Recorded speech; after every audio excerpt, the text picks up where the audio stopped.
বন্ধুরা, আজ তোমাদের সাথে শেয়ার করব দুধ শুক্তোর রেসিপি। তার জন্য পেঁপে, রাঙা আলু, আলু, কাঁচকলা, বেগুন, উচ্ছে, বরবটি আর সজনে ডাঁটা আমি আগে থেকেই লম্বা লম্বা করে সরু সরু করে কেটে রেখেছি। কড়াইয়ে একটু নুন দিয়ে জল গরম করে পেঁপে, রাঙা আলু, আলু, সজনে ডাঁটার বরবটি আমি একটু ভাপিয়ে রাখলাম। কড়াই এবার সামান্য পরিমাণ সাদা তেল গরম করে 10 থেকে 12টা বড়ি দিয়ে বড়িগুলোকে লাল লাল করে ভেজে তুলে রাখলাম। ওই তেলের মধ্যে আমি উচ্ছেগুলোকে এবার একটু লাল লাল করে ভেজে তুলে রাখব। উচ্ছে ভাজা হয়ে গেলে একে একে কাঁচকলা আর বেগুনটাও একটু হালকা বাদামি করে ভেজে তুলে রাখব।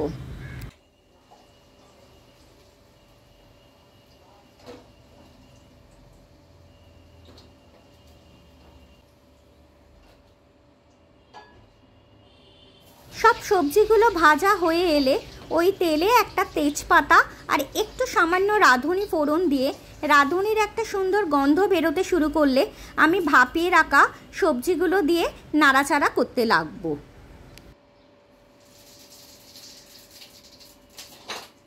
একটু নাড়াচাড়া করার পর 1 চা চামচ আদা বাটা আর 1 চা চামচ রাঁধুনি বাটা দিয়ে আমি আবারও মশলাগুলোকে সবজির সাথে কষাতে লাগলাম।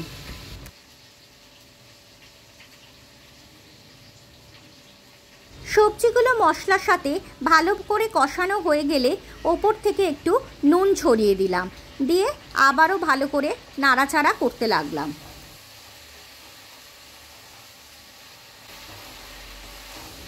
এবার 1.5 চা চামচ পোস্ত আর 1.5 চা চামচ সর্ষে আমি একটা আলাদা করে মিহি পেস্ট বানিয়ে রেখেছিলাম, সেই মিশ্রণটাকে আমি এবার দিয়ে আবারও নাড়াচাড়া করতে লাগবো।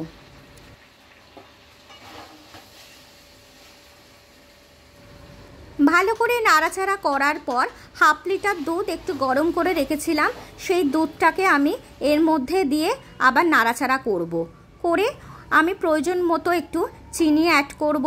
তোমরা তোমাদের প্রয়োজন মতো মিষ্টি দিও। শুক্তো একটু নিরামিষ রান্নায় মিষ্টি না হলে ভালো লাগে না।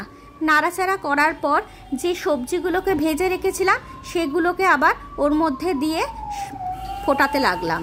এবার আমার ঘরে একটু নারকেল কোড়া ছিল, আমি সেটাকে এর মধ্যে অ্যাড করেছি। এটা একেবারেই অপশনাল, এটা তোমরা দিলেও দিতে পারো, তার জন্য রান্নার কোনো স্বাদের হেরফের হবে না। এবার উপর থেকে একটু ঘি ছড়িয়ে দিলাম, আর আগে থেকেই কড়ার মধ্যে একটু 5 ফোড়ন আমি শুকনো কড়াই ভেজে একটু গুঁড়ো করে রেখেছিলাম, সেটা ওপর থেকে ছড়িয়ে দেব। এইভাবে একবার শুক্তো বানিয়ে দেখো বন্ধুরা, প্রথম পাতে ভালোই জমে যাবে।